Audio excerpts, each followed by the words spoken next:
Here we have a KENWOOD 8021 and we've just installed it into a VW T5.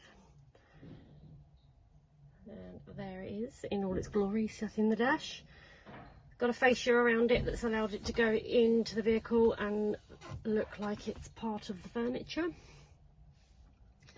So we can do our phone calls, we can access our music, we can access our maps, among other things. It's easy to swipe through.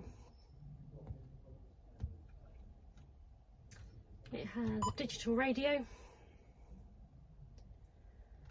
Play and why? So we played so many gigs, we've been a band for Just turn that down, a bit too loud.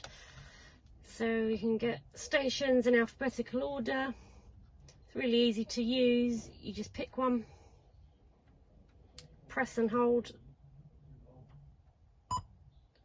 and that's programmed in. It has a good equalizer, so lots of fun to be had with that.